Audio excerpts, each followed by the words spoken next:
at the door. I guess they must have been waiting for us. With minimal waste time, we file and pack up everything that remains and join them. Thanks for waiting, you two. We couldn't just take off without you, Hachan. You've been a great help. Shisume nods approvingly, pleased with my efforts. I guess that's the last class representative work done and over with them. That's right. I'll miss you, Lily. I think it was fun working with you. Thank you, Misha. It's been good working with you. And Shisume? Shisume thinks for a moment before formulating her response. It's not that she often communicates without thinking. Quite the opposite, but this time it's even more considerate than usual. Misha looks a little surprised before passing the message. Shisume says, you better do your... Oh, what? Shisume says, you better do your work over there better than you did here. Far from taking offense, Lily giggles into her hand. If that's the case, then please tell Shisume to give those still here a little more understanding in the future. Competitive until the last, maybe Shisume and Lily aren't so different after all. She says that she'll be checking to make sure you live up to your end of the promise. Then that's how it will be. I better be off then. Goodbye, Shisume. Goodbye, Misha. Hisao? Lily takes a hold of my arm in hers. Then there no being for a kin, I'm here to guide her. With a nod farewell, the two we set off out the door and make way for the school grounds. As I turn to wave goodbye to them, I notice Shisume and gaze lingering on Lily. They may annoy each other, but family bonds aren't easily broken. Got all your papers sorted then? Yes, they're all been filled out and handed in. On top of things, as always, aren't you? She gives me the earnest smile of confidence, but I feel as her happiness is just being over the fact that she's fully aware of how much she's leaving behind. It reminds me how she was like when she first met me, always smiling, always that little bit aloof, always that little distance away from everybody. Even now, she still maintains that air around many others, especially those that she's not close to. I hope that our time together will have changed that fact. Our pace slows. The two of us come into a hall in all but empty school gardens. Hisao is something the Lily's words are cut short as I turn and wrap my arms around her, pulling her tight. I may not used to give in such impulsive actions, but I want to be close to her, even if it's the last I'll be able to. All the others seem to have retreated to their dormitories and homes, only ruffling the leaves and the breeze making any sounds whatsoever. As I draw back, I can see she has dropped her carefully maintained smile. Her hands hesitate, wanting neither to leave nor to stay on my features. She's putting up a brave show, but her slight trembling gives her away. Lily may be able to control herself well, but even she can't hold her composure together now. This is the woman I come to love, but I also the one who is all too short a time to lead to the country forever. I'm sorry, Hisao. It's okay. You got your own life to lead after all. We walk to the hallway in the girls' dormitory hand in hand. Our emotions by now are largely quelled. Nevertheless, our hands grip each other's much more tightly than before. Faint, muffled voices can be heard from Lily's room. The oranges are difficult, I guess. The moment she opens the door, Hanako bursts through and wraps her arms around Lily, taking her very obviously by surprise. Lily! Lily! Hanako? I'm going to miss you, Lily. As expected, it was on the verge of tear. Lily gently rubs Hanako's hair with her hand in response, then pulls back and gets a warm, reassuring smile. Looking beyond Hanako, Akira can be seen getting up from the side of Lily's bed, scratching her head. Her eyes turn from Lily and Hanako to me, and inside a weak smile hanging on her face, try to return a more genuinely happy look, but the result is probably just the same. So is everything set? Managed to hold back from killing Shisume? The comment draws in a music giggle from her sister. Yes, I have everything in order, and yes, I managed not to. Have you packed everything you need? Got the 2 bags right here, but there's still some stuff left at Hakamichi's home. I can pick up while we wait there for tomorrow's evening flight, though. Akira gets the 2 large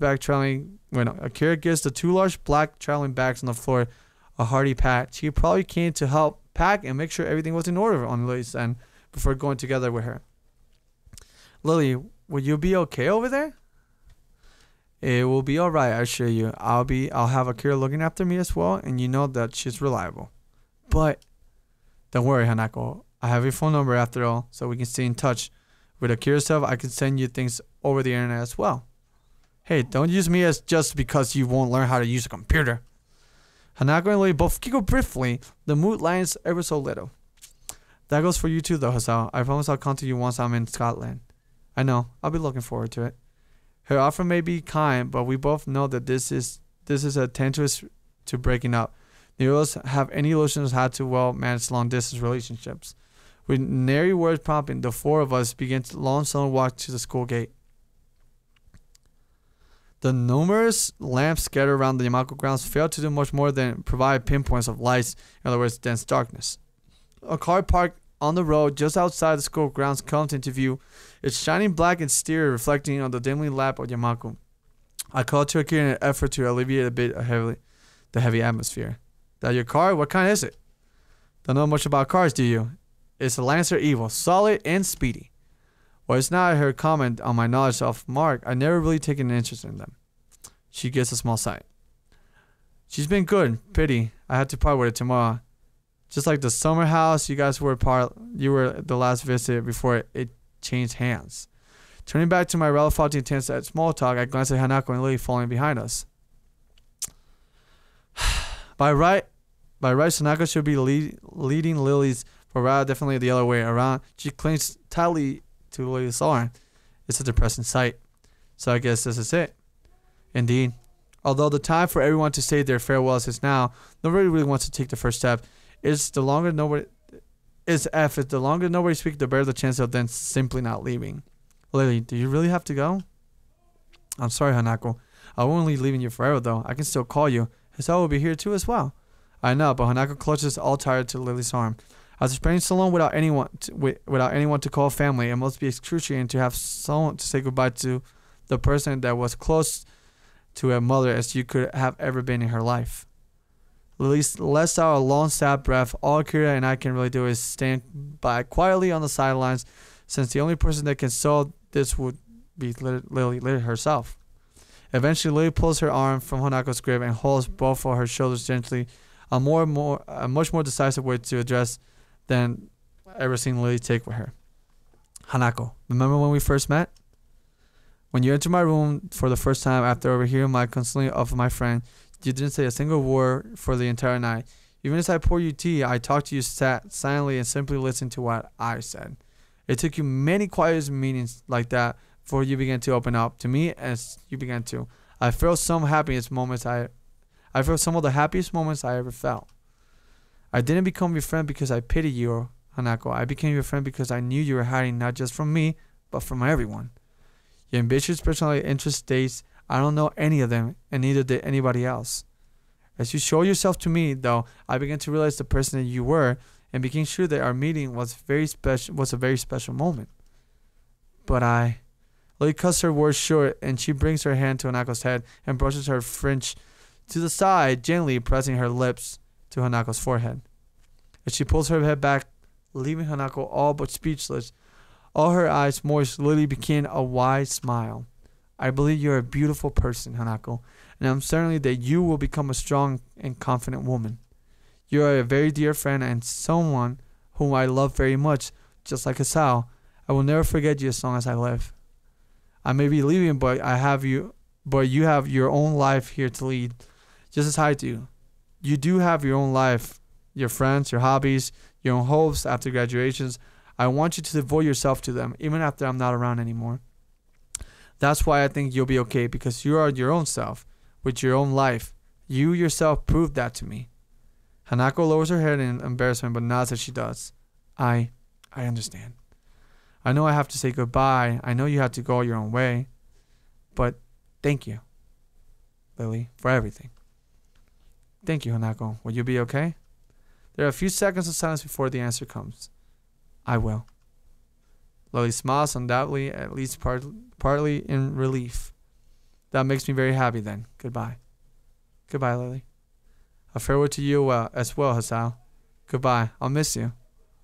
She pauses for a moment before walking to me, her right hand outstretched in the front of her, takes a hold of my shoulder. Her left hand slowly distended reaches towards my face, taking my cheek in her palm. For a while, she simply holds my face, her fingers slightly moving to take in the contours. Usually her hand will be warm when doing such things, but the night air is giving her skin a cool edge. I'm not sure how long we stay like this. Her clouded eyes pointed just below my own as she wears a wistful, mild, distant smile. Eventually, though, I take her cold hands in mine. It's difficult to do so, but it's a slight sigh. I gently remove her hand from my cheek. I hope you have a long, happy life, Lily, no matter where you might go. Thank you. I'll make sure to. She takes a long, trembling breath before turning slightly towards Akira's direction. Akira? Okay. With a nod, she takes Lily's hand and begins to guide her to the car parked outside the gates. They both walk slowly, deliberately, if their movements have been rehearsed in advance. It's strange to feel this now. Watching somebody leave Yamaku, the feeling of unease I have now remains me for the first time. I walked through those black wrought iron gates. They always look far too pompous for what they were. If they leave, all of us know full that our lives are irreversibly changing. As I told myself, I just had to take life as it comes, but everything changed so fast, so suddenly. In the end, Lily is an irreplaceable part of the lives of both Hanako and I. The noise of Akira opening the passenger door for Lily brings me out of my thoughts, her hand waving back as Lily gets in. See you guys, take care of yourself. Goodbye, Hanako. Goodbye, Hisao. Hanako's hand quickly shoots up, her face brightened with enthusiastic farewell. Goodbye, Lily. Goodbye. See you, Akira. Goodbye, Lily. Door shuts and all we put our best happy farewell faces. Akira's getting in the car herself and staring up a short measure. Lily's hand can just be seen waving through the tinted windows, both our hands waving as high as well. Just as every other time I've done such thing, I can't work out precisely why or Hanako have waited to her given that she never see us doing so. But it doesn't matter. Even after the black shiny car goes down the hill and disappears in the dark night, we carry on waving and see Akira and Lily off. And then, they're gone.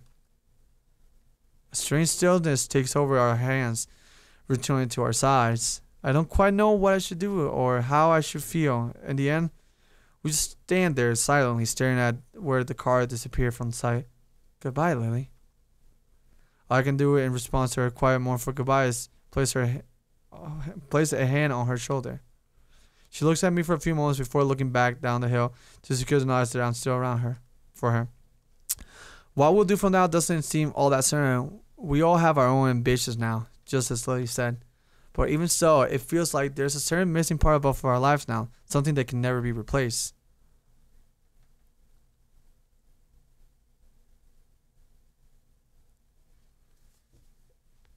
Damn. Fuck. This game hyped me up to be with Lily and I just fucking lost her. This is bullshit. The snap of my move. Oh my god. Give me a sec. I'm gonna save this real quick because yeah. Save that. And more Katawa Shoujo. I don't know how much I got, but I'm pretty close to the end. I bet. So more to come. See ya. All right, we're back. The snap of my mobile phone's closing contrasts with the ambient chatter and noise audible even from the hallway outside the library. It's the first day of summer holidays, a time that had perpetually seemed so far away, and yet it is now not only here but only made painfully obvious by the students or lack thereof left in the school. Most of the students have returned home to spend the holidays with their relatives now. The few that are left are mostly chatting between themselves, usually about what they intend to do in the upcoming weeks. It makes me feel like the odd one out for taking advantage of the school library being open for the first several days of the holidays. Ostensibly, it's for the students to drop off any book they bought and have yet to return for those who have parents picking them up to pass the time until they get whisked away. Thanks to my recent lengthy phone call from my parents, which have so rudely woken me from my sleeping on a beanbag at the back of the library, I am now in the later category. Sliding my phone back into my pockets, this time remembering to set it to silent, I go back into this quiet and wholly placid room. The nostalgic side, just as when Lori first led me to the library of the Ernstine up the sunset beta room, it is the light while Hanako sits on the biggest slide, silently reading, and Yuko fuses just barely behind the counter. Hanako especially has been listening more quiet than usual since yesterday happening, but I can't really blame her. It was just me that depended on that person after all. I quietly walked back to the beanbag near her where I sat before, being doubtly careful not to make any unnecessary noise. The soft put it gets on the back makes my weight and Hanako's side flick towards me, but only for a second. I get the feeling that Hanako's been quiet only partially out of the sadness following Lily's departure, rather than she's been more thoughtful and measured than I expected, perhaps due to her desire of working out how to deal with Lily's leaving rather than just being depressed over it. It makes me a little proud of her. Hey, Hanako. Yeah? So you're going ahead with your idea of traveling? She gets to the term not. I'll be starting in a day or two. Naomi's decided to come with me too. Wow, quick start. Where you two headed first? I think we're going to start going north, then loop down and go southward. So Hadaku's going to be first. She gets another nod, more tended than the last. The place that it's not lost. Oh wait, no. The significance of that place is not lost on either of us. Do you know how you're gonna handle traveling expenses and accommodations?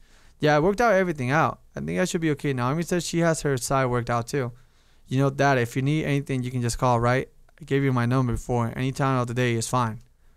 She gets a smile, which itself feels like a small personal victory. I know. Thanks, Asao. Maybe Lily was right. Although I may offer Hanako any help I can possibly give, I feel as I know she doesn't need it. She really has grown. Hanako's plans for her holidays are in sharp contrast to the simple following of my parents' suggestions to stay with them. Holidays have always made me feel less excited than most, though, so maybe this just have to return to status quo. Before my heart attack, I always lived so aimlessly that holidays were all that much different from my everyday life anyway. After school, I wander around a bit in the city, often hanging out with some friends before making my way home to eat dinner with usually one of my parents, but rarely both. Their work schedule didn't leave me much time for them to be home, and going there straight from school would just have meant I ended up feeling bored, and I was an urbanite through and through.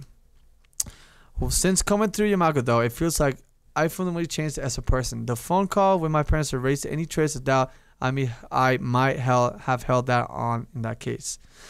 Well, before I had exercised a fairly normal level of independence for a teenager, that being not a whole lot, my parents were more than pleased to hear of my newfound ability of taking care of myself.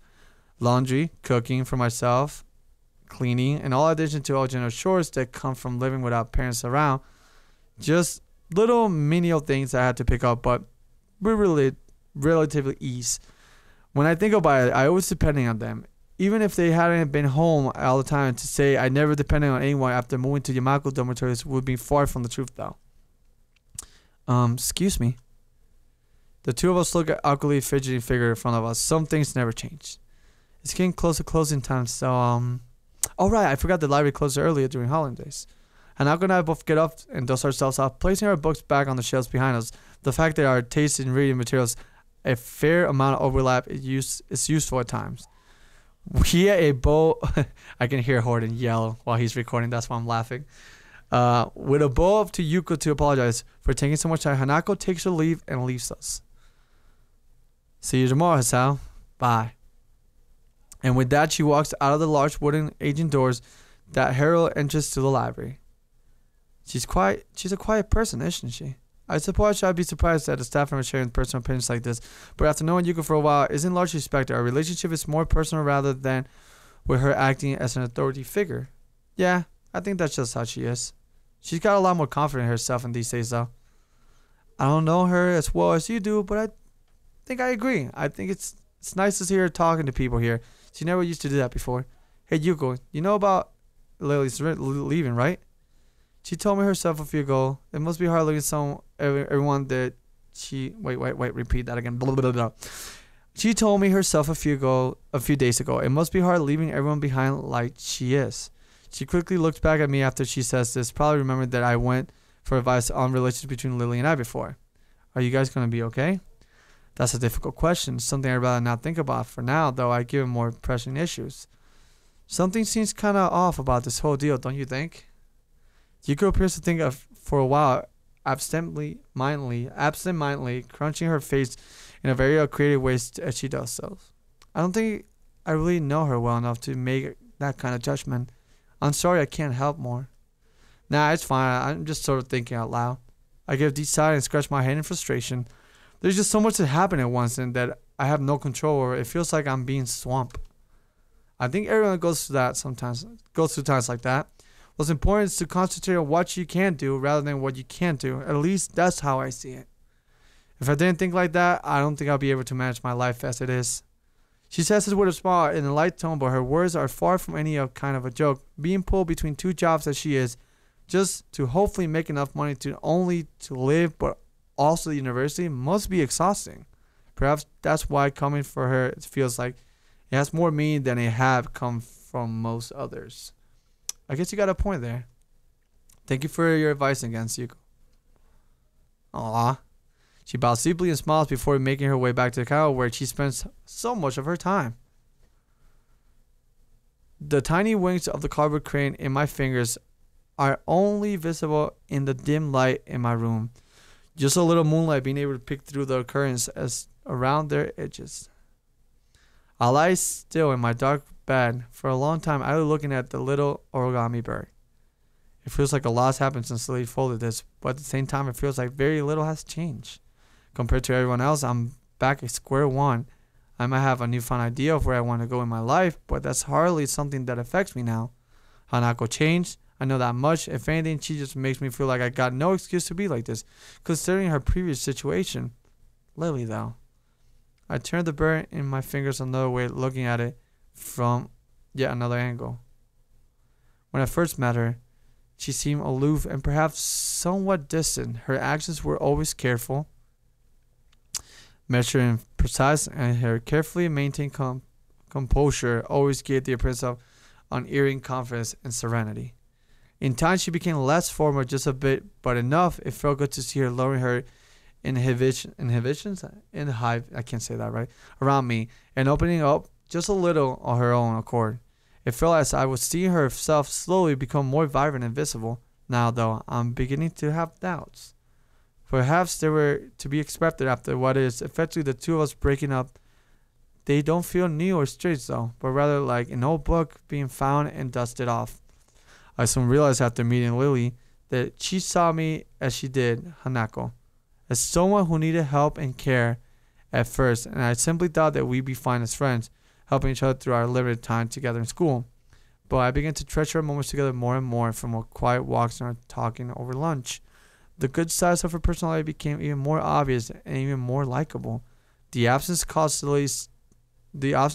Lily's trip to Scotland to visit the long-distance family and sick aunt only made me realize how much I liked just being around her, and I just thought that she felt the similar way. For her thought, maybe that wasn't everything to our relationship. Even after she returned to Japan, that just meant she lost her family once again after meeting them for such a brief time. She lived so much of her life without her family around, not to mention with Akira working long hours, that she had little choice but to be like that. I had thought her a sense of independence to be a good and admirable trait. It was a stark indifference to my reliance on my parents before my heart attack, as reluctant as I may have been to admit it. However, I also meant that she never let people get too close to her. It also meant that she lost her family likely due to her blindness, went to a different school from anybody that she knew because of it, also worked all the harder to make sure she didn't end up a burden on her sister and those around her, and now Akira's going to Inverness, just like the family she thought she lost. She never told me her plans, as conflicted as she was about them. Lily didn't want to be burdened to anyone, including me. I'm an idiot. I never questioned. I never tried to be there and ask when she needed me to. I just set my life up and expected to stay that way forever, with the two of us having a nice long relationship where we push forward towards the future together. A small pit of frustration anger at myself wells up in my chest. I just let everything happen, never ever trying to help Lily. Just her being there was enough. I thought I could keep going on if that were true, but that could never happen that could never have been enough. It was childlike dependence on someone without any attempt to understand or help their situation. Thanks to that, I lost Lily. I lost the person I loved the most. I wasn't there for when she needed.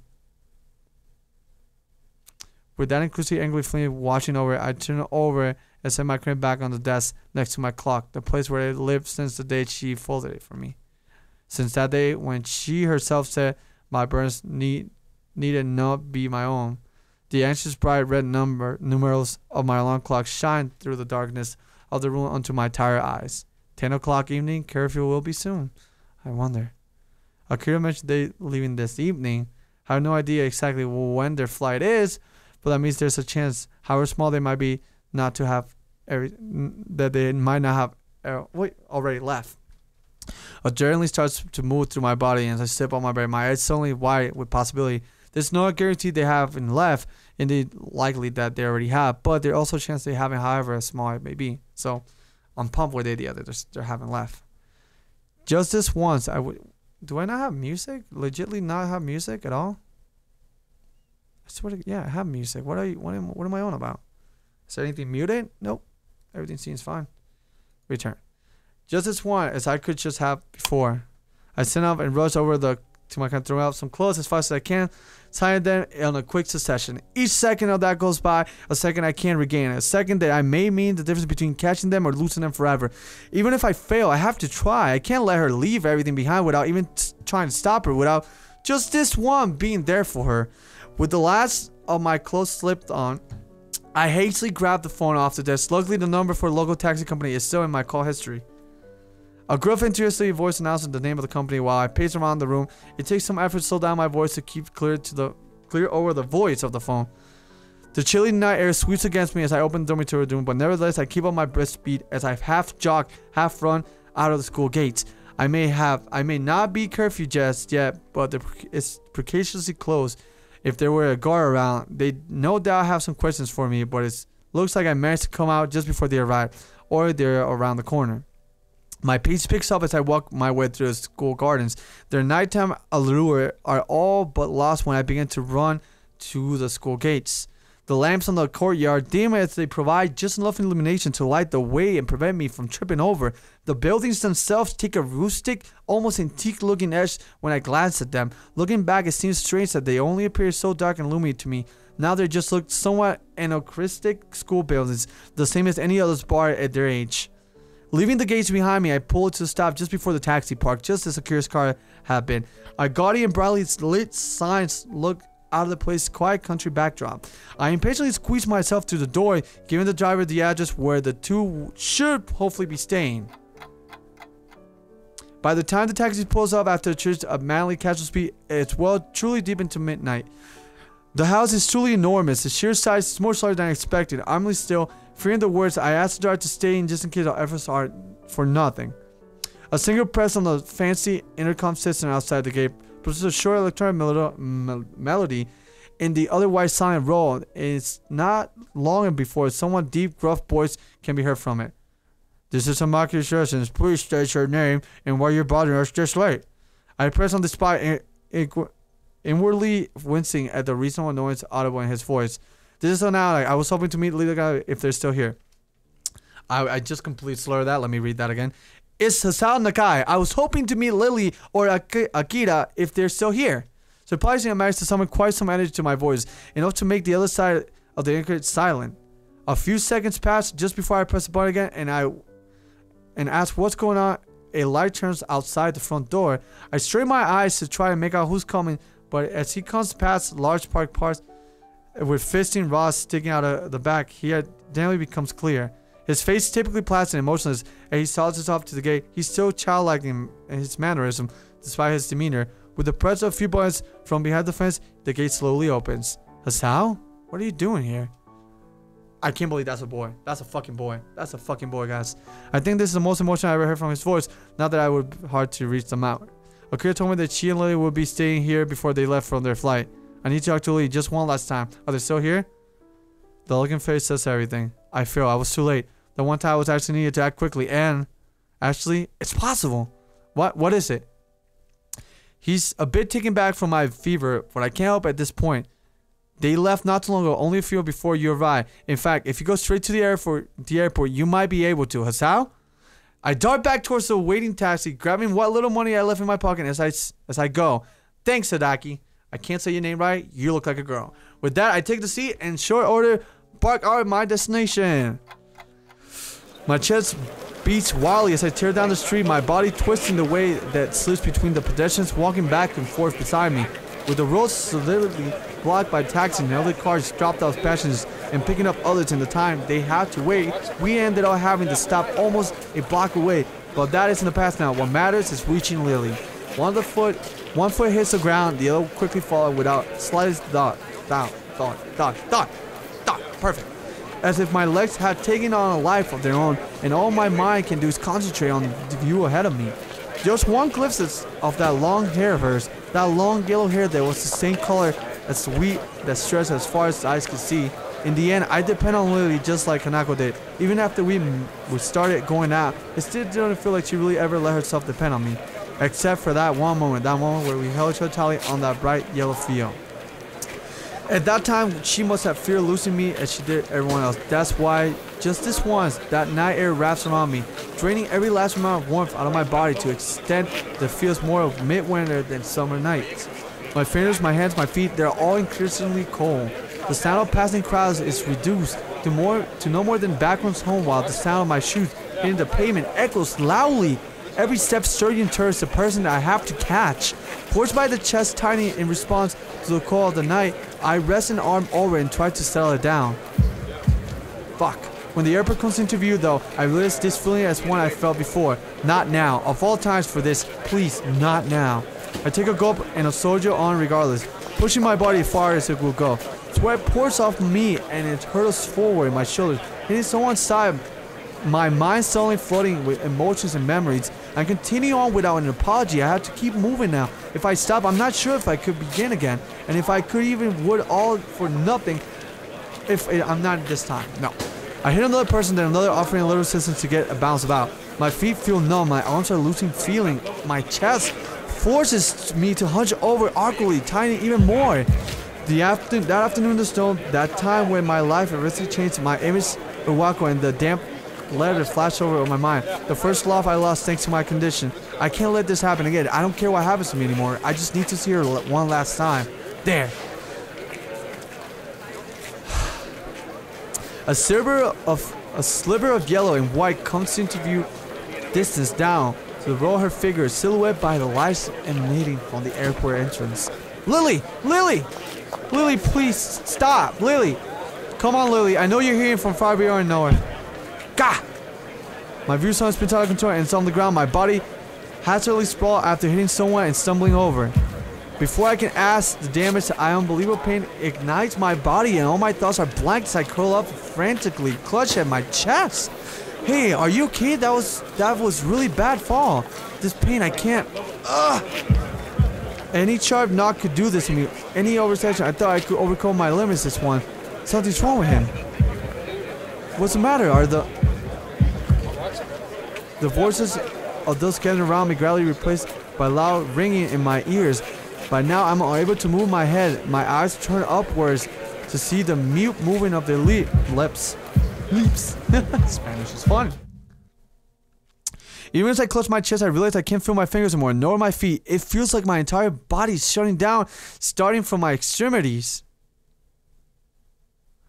With one last effort, I turn my head down the road towards the airport entrance.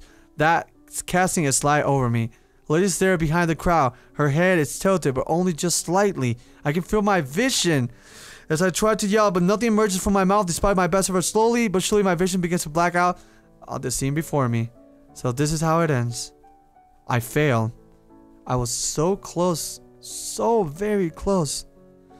But at the very last moment, my condition seized my chance to add a new life and drag me back. Now I'm going to die, sprawled out just meters from the airport, with a crowd of babbling people surrounding me, and with Lily living for Scotland just for a little distance ahead. Lily. The last word extinguished the last of my energy. The world falls into a deep, inescapable blackness, and every muscle in my body shuts down. I'm sorry, Lily. I was too late. Are you serious? No. No. No. I don't accept this.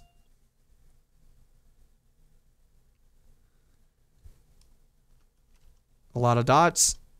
What's going on? As I slowly open my eyes, a bright white light assault my retinas. For minutes, I just lay there, where I am mindlessly staring ahead while my scattered thoughts coils in my slowly waking mind. Slowly but surely, the white begins to come into focus as a very expanse begins to draw across my field of vision.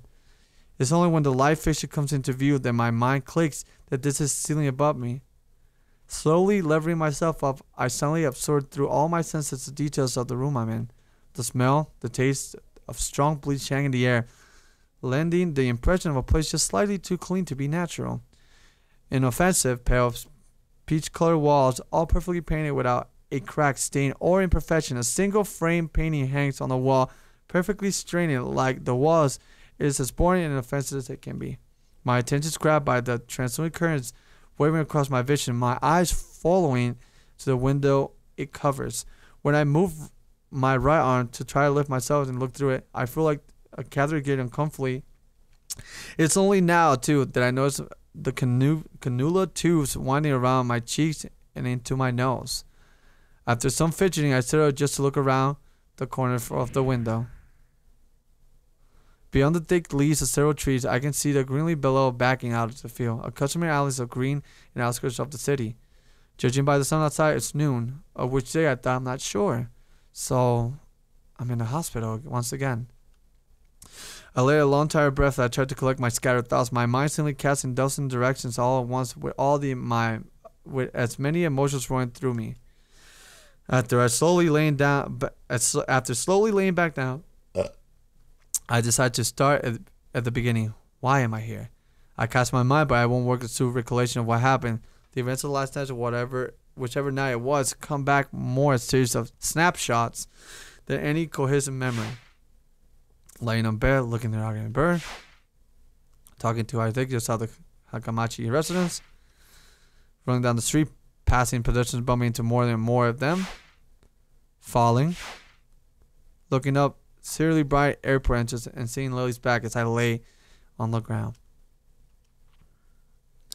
The silence of the private room suddenly feels overwhelming. So that's it. I had my chance to correct my mistake, and I blew it. Whether it was at fault for neglecting my medication or disregarding the pace of myself or my body for giving out so soon, it doesn't matter now. All that matters is, once again, I'm alone. The pastel blue pillow yields with little resistance as I let myself fall back onto the bed, its starchy case along the starchy sheets providing little comfort. Compared to the darkness of last night's event, the bright light on the rooms around me is striking. All it does, though, is emphasize how otherworldly places like this are. Arrhythmia. A strange word, a foreign alien one that you don't want to be in the same room with. A rare condition that causes heart to act erratically, and because it beat way too fast, it can be fatal. See, I read in Spanish. Fuck. It was a miracle that you were able to go so long without anything happening, they said. And then it did. My conditions had taken away everything. My school was no importance anymore. My home was reduced to a faraway place. Both of my friends, my first love, simply stopped visiting after a length of time. I became cynical and embittered, distant and subdued. In my defense, no person could avoid that after such a happening to them. But nonetheless, I left the hospital a very defined, changed person. Things changed. I made new friends in Hanako, Shisume, and Misha. I found a new sense of home in my dormitory, a new interest in science and the world around me, and I found the direction to my life that I had never felt before. But I also discovered other things. The sense of isolation in Yamaku and surroundings was not entirely unwelcome. The quiet gave me a peace of mind I might not have found elsewhere, but it gave an area of feeling of being pushed out of the way or of being kept out of sight. People in the streets would sometimes glance awkwardly or quickly turn their heads as they realized they were staring. Even if my condition was invisible, my uniform was. Even if I weren't, I was still different. I took 17 pills a day, morning, midday, and night. My scars, though hidden behind the clothing, was still a permanent mark of my condition, and most of all, there were the very real possibility of death. A bad fall and a mysterious hard hit on the back, a simple sprint taken too far, anything could have set my heart off, and several times teetered on the edge of the abyss, and even with all the care I took of myself. But that was fine. I could have lived with all that, because there was one final thing I found, or rather found after entering Yamaku, which was once again snatched away before my eyes.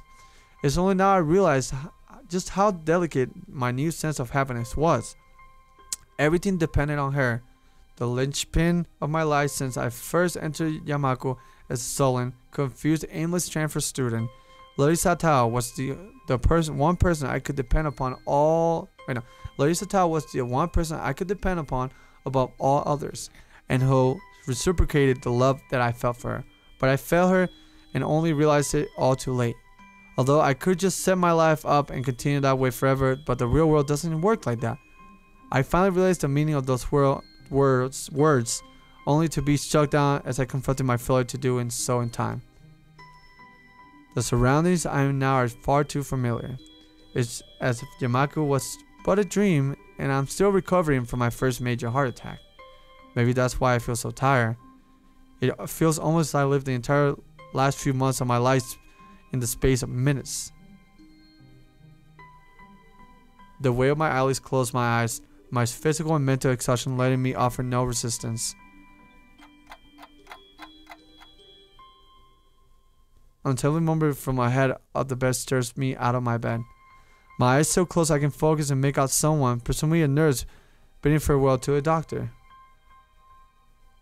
As I open my eyes, I notice the door closing in my peripheral vision. The doctor stands reading some notes off a clipboard held in his hand, carefully looking over the pages. After consulting his obvious very important documents, he looks up and notices my gaze. It's now that I notice something slightly odd about his expression in general, but I can't quite put my finger on it. Ah, I see you're awake, Mr. Nakai. His quick glance to my bed and to verify my name shows that his stomachs always didn't have it written on them. I must admit that this is a bit unfortunate. Your parents visited just earlier while you were asleep. I could notify them that you're awake now if you like. Thanks, that would be good. I gave a somewhat dazed reply, most likely the one he expected before really thinking about what I'm saying. Not a problem. If you have any questions you'd like to ask, I'll be happy to answer them. That is unless you prefer to rest. The anesthetic is still going to be affecting you a bit, I'm afraid. The anesthetic, of course. That's why I felt so strange for the first time I woke up. I slowly shook my head, not wanting to dislodge any pipes or cause myself any discomfort than necessary. The doctor politely puts down his clipboard in response. I guess my main question is, what exactly happened? To put it simply, you just unfortunately had another heart attack. While not as severe as your first, you're lucky it occurred so close to a hospital. After being stabilized, you were taken to an operation room where followed was a keyhole surgery in order to insert a temporary pacemaker. All in all, the accident happened 2 days ago, with emergency treatment being carried out very soon afterwards. Since then, we kept you under close observation while you were asleep. Will I be alright? Are there any lasting problems? Compared to the procedure carried out your first heart attack, this was relatively minor. While you have to undergo surgery once more in a few days, time to remove the pacemaker assuming, there are no complications. There should be no lasting implications. You continue talking, the subject shifting to a repetition of facts about arrhythmia and my medications that I already know for the most part. I start to nod in faint interest while my mind drifts. I begin to think of how perfectly hung the inoffensive painting hanging on the wall behind his shoulders, and how neat and sterile the surroundings are, even including the doctor himself. If my mumblies bore you, you're quite welcome to say so. Mr. Nakai, Lord knows I lose track of myself sometimes. He gives a short chuckle at his self-deprecating joke, and I grimace awkwardly, having been rather badly caught out. The doctor chuckles. Sounds differently than the nurse at Yamaka though. Come to think of it, as I ponder why, I realize that why the man from me feels just a little bit off. His smile is neat, sterile. He does his little joke perfectly with a customary offensive chuckle. It's like rather than talking to a man whose name is nearly printed on a name tag pinned onto a lab coat, I'm merely interacting with an actor reading off a rehearsed script. Every action had been choreographed beforehand. I suppose he has to be this way though, being a doctor. He has to keep his neat and sterile smile when chatting to a girl with cancer slowly spreading through her body. When reassuring the woman who'll surely die from childbirth, and with every other terminally and critically ill patient. The little bit of distance, the little bit of aloofness, it makes me wonder if I've been too hard, especially considering the so far from being adopted only by people in his profession. After all, the one I loved kept the same distance from others herself. Looking up to that doctor again, I realized I've been though with my head bowed for some time. I understand you must still be tired. You've been through a lot. As I mentioned before, the anesthetics will still be affecting you. If you don't mind, I'll let you get some rest. I'll tell your parents you're woken up for you. I think that would be good. Thank you. He gets a curt nod before picking up his clipboard and making his way to the large white door in the corner in the room, closing it behind him with a thud. In the end, I'm alone again. Lily's gone. Akira's gone. Hanako will be traveling. And even my parents have already left the hospital. 4 pale peach walls, 1 white ceiling, and a single open window to look out towards the world outside. It's hard to think that of the future when the past is crowded around you. Claustrophobic, it's neat, sterile, starchy, bleach-smelling grip. Lost for what to do or focus on. I content myself with sleeping the time away if there was just another dream like Yamako had been. White. A sterile, clean white for a sterile, clean room. My eyes open, I simply stare at the ceiling for some time. It's about interesting as the television will be mounted to the metal rack hanging off the ceiling ahead of the headbed. Indeed, the television saw its entire use during my times when my parents were here. Left on quality as they waited for me to wake. It's about as banal as it has been the first time I ended in the hospital. Early today, an attending nurse had offered me to turn off the EKG speakers. I refused simply because the sound is so entirely normal to me now. It's almost comforting. In a way, the metronome-like regularly gives at least some feeling that time is moving, even in a place such as this. After some time listening to a beep, while I'm fully awake, though, I realize there's another sound in the room. Concentrating all my efforts on listening, task made really easy by the lack of distraction, a tiny, tiny melody can be heard. Light and quiet, they make it sound almost as fragile as the dwarf EKG pulses. Tilting my head just slightly to the side in efforts to see the source of the melody without dislodging any sensors and pipes onto me, I noticed a little wooden box sitting on the nightstand next to the bed. My mouth opens just slightly while I suddenly watch the tiny yellow drum slowly rotate inside. The little bumps on its surface gradually moving in, out, outside. This music box is the one I gave. The creaking of the door breaks me out of my reverie, my head and my heart remaining still as my eyes turn to see who comes through. Long tan skirt, peach off the shoulder sweater, pale, almost porcelain skin, blue eyes, colored eyes, and long yellow. She's back! She's back! All I can do is stare as Lily slowly walks into the room, her fingers slightly running over the wall for orientation, and my mind comes to a shouting halt. Lily!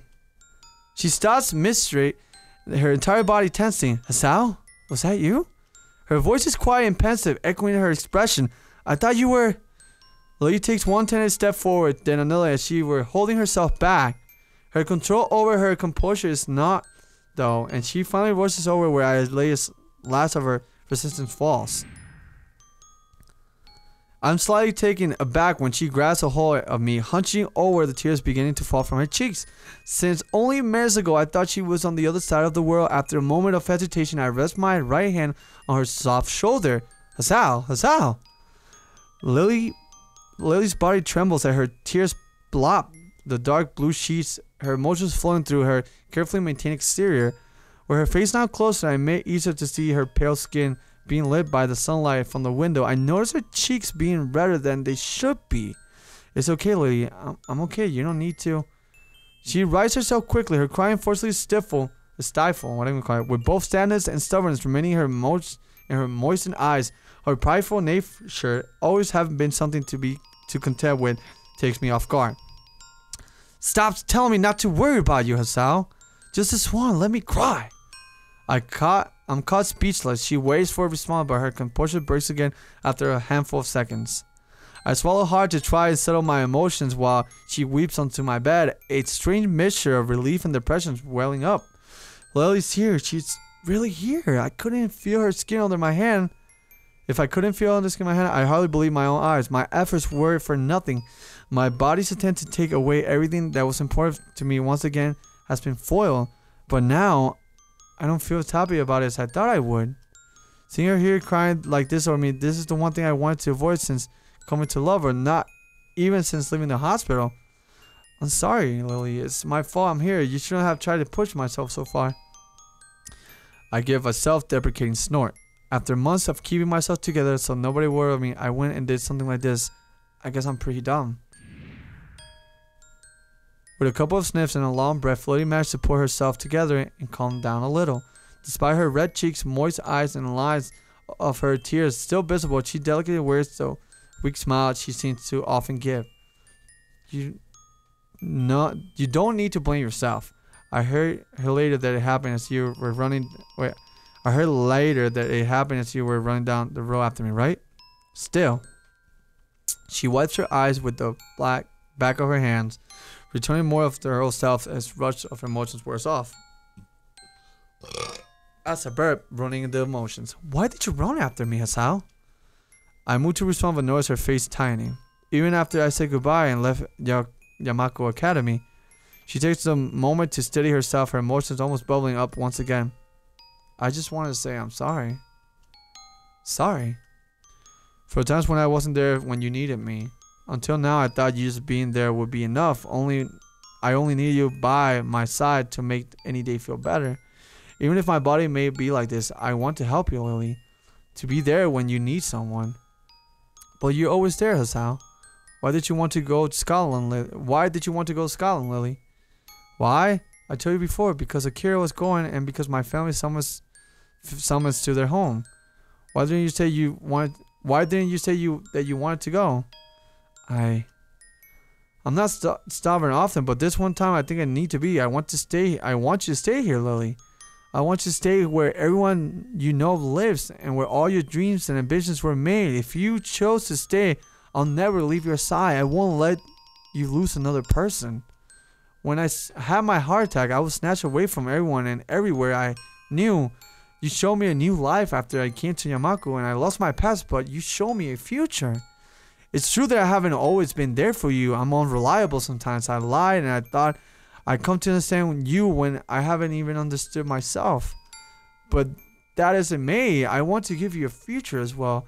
I want to be there for you, to share both of your burdens and your happiness, just like I promised back in Hokkaido.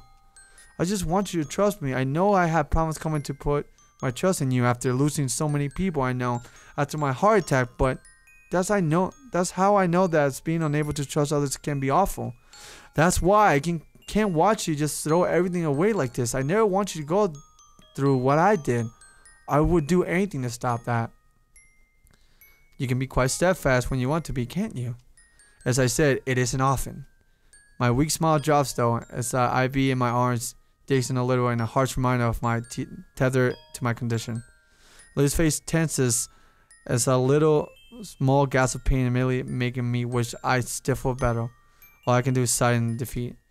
I try not to let everyone worry over me for the entire time since I left the hospital, but I can't even stop the one person I love the most from crying over me. Even if I might finally be able to put my feelings into words, I feel pretty useless with a body like this. Every time I tried to reach towards something, it was just snatched away, and even now things only turn out for the better due to luck. I guess that's something else I should apologize for. All I can do is make you worry. Even now, there's very little chance I'll live anywhere near a full life. The feeling of Lily's warm, soft hand moving over my left cheek made me lift a head up. Her smile gentle and warm, she touches me. I think that's something very natural for you to say. You were always so sincere and self-conscious. You were also reserved and mild-mannered and patient to fault with Hanako, yet curious about everything and everyone. When I said I missed you while I was with your family, I wasn't lying or exaggerating. The thought of you was never far from my mind. It helped me through that time. That's why I was so confused about what to do when my family summoned me. Even after I thought I had made my decision, you tried your hardest to challenge me about it. I didn't confess to you out of pity or believe that you were someone different from what you are. I confessed because I never want to lose you. And I want you to be part of my life no matter what might change. You're a very beautiful person, Hasao. Your heart changes none of that. So please don't apologize for yourself anymore. For a long time, silence reigns the room. Not sure what is this newly born feeling inside of me, but it pales into significance as I really gaze at Lily's smiling face, warm and gentle as it always been. It's only that her thumb crosses my cheek, wiping away a single drop of moisture that I realize is all I ever wanted. For what feels like the first time, I give the earnest wise smile as Lee feels it again in her palm as she returns the gesture. More time passes before either of us say a word, neither of us needing speech communicating our feelings to each other. I know I can't promise you that I'll always be around, or that we'll be together forever. With some difficulty, I slowly lift my hand, placing it into her pale shoulder. But I think I can at least take you to next year's Tabana festival to make up for making you miss this year. Lily's expression is one of surprise, though I can't say I blame her. Do you remember that? I got a pretty good memory sometimes. She raises her head a little, takes her hand from my cheek, giving a small amused giggle. I smile absentmindedly, I can't say that word, at how earnest it is, almost girlish in its lightness. Still smiling warmly, she collects herself and stands upright with the hand resting on my chest. It feels like I'm seeing her for the first time, the sun from the window glowing behind her, just as it did when I first walked into that room where she was drinking tea. Very well then. Shall we make a promise then between both of us to go to the next year's Tabana together? You know, she can't see me doing it. I nod approvingly. I promise. I promise. What is this? It's a cutscene. Can't hear shit. Oh. That's the end. Holy shit. Holy fuck. I did it. Holy fucking long game of reading. Oh my god. That wasn't a terrible ending. I like that. And now as Sasao, I have something to look forward to and everything. So again, guys, thank you so much for watching Katawa Shoujo. I will not be doing the other sides, guys. That will be your decision to do if you guys want to see the other sides. For me, I think Lily's story was good enough. It fucking fucked me over. It had me going up and down a lot. And not in that way, you perverts. But hopefully all my hardcore fans that constantly kept getting really angry at me in other videos asking for Katawa Shoujo can be happy now. We will be moving into other things. And again, to everybody watching, thank you so much for watching. My name is SlyFoxHound, and I'll see you guys in the next Let's Play. We got some more stuff. I thought the end was here, but apparently it's something else. What up, what up, what up? Alright. Akira, Lily, and I silently sit on the grassy embankment high above a local town, and the breeze gently blowing through the cloudless sky. We may be just a few minutes walk from town and on a hill just outside its limits, but the view is entirely unexpected. Lily sits beside me, her eyes closed as the gentle breeze flows through her hair. This is a nice area. Yeah, I never knew a place like this was anywhere near Yamaku. And I had to be one to find it. I had to be the one to find it, of course. Akira's screen is genuine, but her tone is slightly different from her usual carefree nature.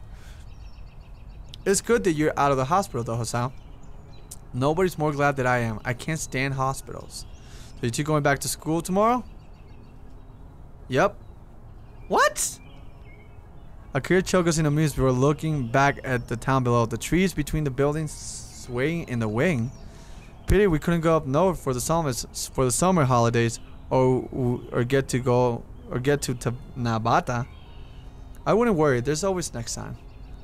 You'll be graduating before next summer vacation, won't ya? Yeah, there'll still be college after that, mine. Going to the same one? Likely, we both have high enough scores that we meet the entry requirements. You sound so sure. Don't worry, you're better than I in most subjects. I guess we'll work out in the due time. That's the way. Just enjoy yourself in Yamaku while you're there. Lily gives a sad sigh of decision made between Akira and the two of us. Do you really need to go back to Scotland? Yeah, the folks are already out for my blood as it is. You were meant to stay this long? She gets a trademark white grin. Setting my boyfriend up with a password took some time. You're taking him with you? Just for a while at first. He's a surprisingly worldly guy. I think he'll just do fine. Akira gives an amused snort. If our father had his way, I'd gone a long while ago. I just couldn't pass up the excuse to stay with my favorite little sister a little while longer though. She leans right and gives Lily a tight, playful hug, cheering her considerably. It's nice to be with you one last time though. For what it's worth, I'm in the same boat. Hey, thanks to you two. I'll try to come back sometime, don't worry. It's a shame that the business keeps you so busy. The place won't run itself, I'm afraid. And it's going to be just the same over there. Considering that, I better get going. Have fun over there, Kira. Haha, will do. With a slight grunt, she lifts herself hands and stands up, joining her off as she does. Well, I better be off. The plane won't wait for me after all. She has a certain unusual wistfulness to the tone of her voice, her eyes firmly planted on her sister. I'll be okay, Kira. Yeah, I know. Come on. It isn't that bad. You'll be able to see us again soon. It's shame that I have literally returned of doubting Akira for once. She has really changed. Goodbye, Akira. Bye. For a second, the dark-clad figure looks down at both of us, smiling wildly, perhaps more widely than I've ever seen her before. She let a long, slightly wavering breath steady herself before leaving, but eventually slips out her hand at her pocket and turns on her heel. And with that, she walks away, one hand held in the air as she goes. See you later, you two. As jazz tunes with no beat and melody are of our direction to the very end. After a few moments of sitting silently, Lily and I pick ourselves up and dust ourselves off. Turning towards her with a broad smile, I hold out my hand. Shall we be off then? She takes my hand in hers with a gentle nod and a smile beautiful, as warm as ever. Indeed we shall, Hassan. I love happy endings! As we said towards the school, that wondering smile ingrains itself onto my memory, that wonderful smile that we both share. Our paths may be scattered at times, overshadowed by sands, but they're also irrevocable part of our lives and personalities. Even if I could change a single thing, I wouldn't, because my past was what led me here. That's why, even with all that's happened to us before, all that may befall us, together we'll keep walking forward towards the future. Our future. Oh my god, that was such a good ending. That was so good. But yeah, that is the official ending of Katawa. Again, to everybody watching, I hope you enjoy it. I didn't know this was going to be a part added to it, but it was definitely made it even better because Lily stayed with me. Yay! But anyways, to everybody watching again, thank you so much for watching Katawa Shoujo with me. It's been a great honor. Hopefully, this will be something else that we could go. Sly finally did it. Now, if we only could finish Sonic and all these other Let's Plays he hasn't finished. But eventually I will. I think I will. I think I don't like being that guy that leaves things unfinished. And that goes with any series that has a finish. But, again, to all of you guys watching, boys and girls, and everybody from all sizes, ages, and whatnot, thank you so much for watching, homies. This was a lot of fun, and we pushed through it. I did this in one day. It was like 6 or 7 hours sitting. But it was worth it. So, again, if you guys can, make sure to leave a like, share it with everybody you know that will be interested in this. Or just my channel indeed. And, yeah, one last time, thank you so much for watching. My name is SlyFoxHound. And I'll see you guys in the next Let's Play or video or anything that I do. Take care, homies. See ya. Hey, thank you so much for watching. If you guys really enjoyed the video, make sure you leave a like. It shows your support. And if you guys want to watch more videos like this, then subscribe so you never miss a video. Woo!